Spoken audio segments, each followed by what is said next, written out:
Halo sobat semuanya, saya Supari dari Badan Meteorologi, Klimatologi, dan Geofisika. Kali ini saya akan sedikit membahas terkait dengan mengapa kita merasakan panas yang berlebihan pada bulan April kemarin. Sobat semuanya, dari analisis yang kami lakukan terhadap data-data sepanjang dasarian kedua dan dasarian ketiga, yaitu kira-kira 10 hari yang kedua dan 10 hari yang ketiga di bulan April, terdapat indikasi bahwa suhu maksimum atau suhu pada siang hari di Indonesia teramati sebagian di atas normal dan sebagian lagi mencapai level ekstrim.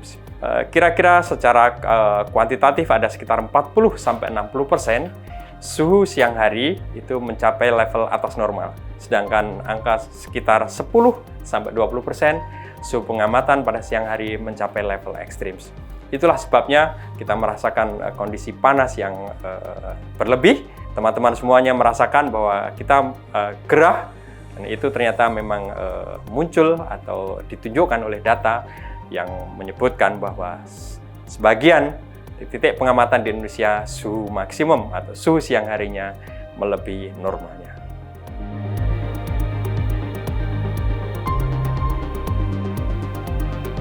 Sobat semua, lalu kita mungkin bertanya-tanya, mengapa tiba-tiba kita merasakan suhu yang panas berlebihan? Gitu. Perlu sobat semua ketahui bahwa di Indonesia, secara umum memang sering puncak suhu maksimum atau kondisi suhu maksimum di siang hari mencapai puncak selama 1 tahun itu sering terjadi di bulan April dan di bulan Oktober.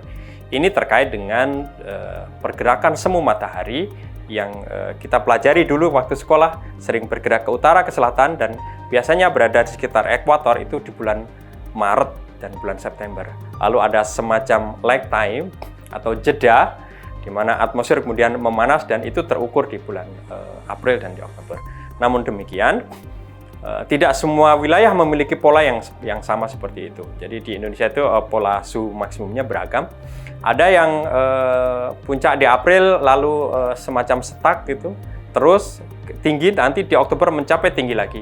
Contohnya suhu di kota Semarang itu, kalau kita petakan suhunya, maka puncak tertinggi dalam 1 tahun ada di bulan Oktober. Tetapi di April itu yang mulai tinggi dan kemudian Mei, Juni, Juli sampai bulan September cenderung tinggi. Ini juga karena terkait dengan kondisi musim kemarau. Tapi di satu sisi di kota Balikpapan misalnya, data suhu maksimum menunjukkan bahwa justru setelah April itu terjadi kondisi yang menurun, nanti mencapai tinggi lagi mendekati akhir tahun. Berbeda lagi di Palembang misalnya. Di Palembang itu terlihat sekali puncaknya pada bulan April dan Oktober, yang itu mengindikasikan adanya dampak atau efek gerak semu matahari. Sobat semua, jadi sebetulnya kondisi yang panas di bulan April itu adalah kondisi alamiah. Begitu juga yang akan kita alami di bulan Oktober. Pertanyaannya adalah, apakah April tahun 2023 itu sama panasnya dengan April-April yang dulu ketika kita mengatakan bahwa itu sebetulnya adalah fenomena alamiah? Hasil analisis kita menunjukkan bahwa suhu udara maksimum kalau kita petakan selama 30 tahun terakhir dari tahun 1991 menunjukkan tren yang terus meningkat. Artinya apa? Artinya kita memang mendapati bahwa suhu tahun ini itu lebih panas dari tahun sebelumnya, dan dari tahun sebelumnya lagi. Peningkatan suhu di bulan April ini juga konsisten dengan peningkatan suhu secara global yang memang merupakan indikasi adanya global warming. Satu lagi pertanyaan mungkin yang ada di benak kita semua, apakah suhu panas yang kita rasakan di bulan-bulan April kemarin itu juga ada kaitannya dengan peristiwa gelombang panas yang terjadi di Asia Selatan dan di sebagian negara-negara Asia Tenggara?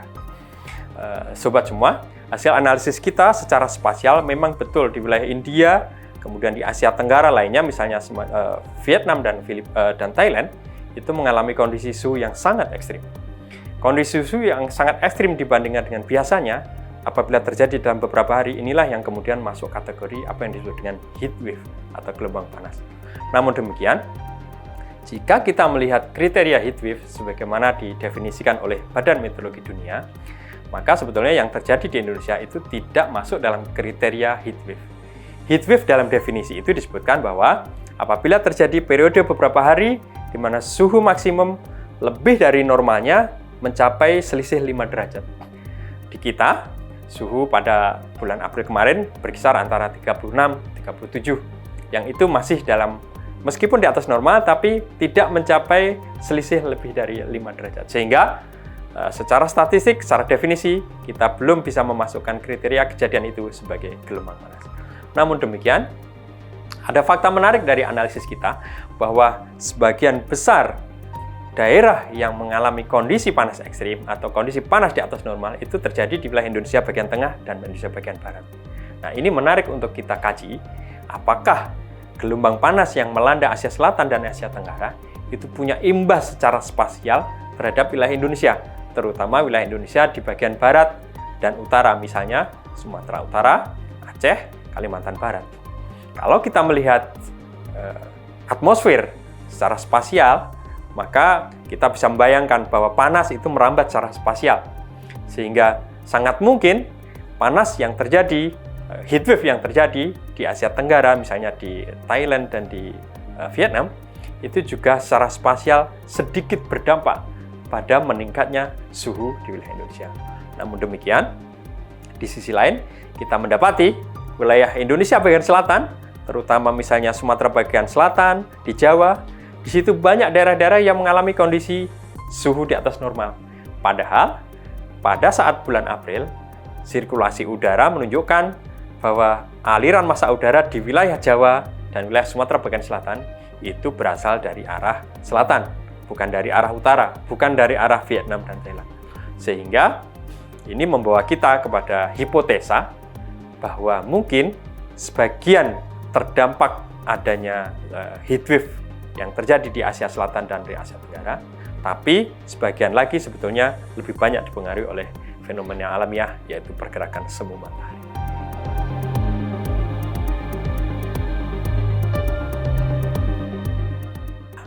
Sekarang ini sudah semakin aware dengan fenomena yang disebut dengan perubahan iklim. Mungkin kita semua bertanya, apakah suhu panas ini ada kaitannya dengan perubahan iklim?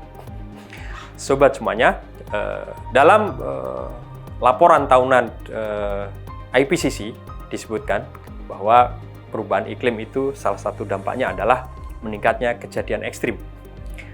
Dan kejadian ekstrim yang dimaksud salah satunya adalah heat wave. Frekuensi heat wave diperkirakan akan semakin tinggi, akan semakin banyak dibandingkan dengan masa lalu.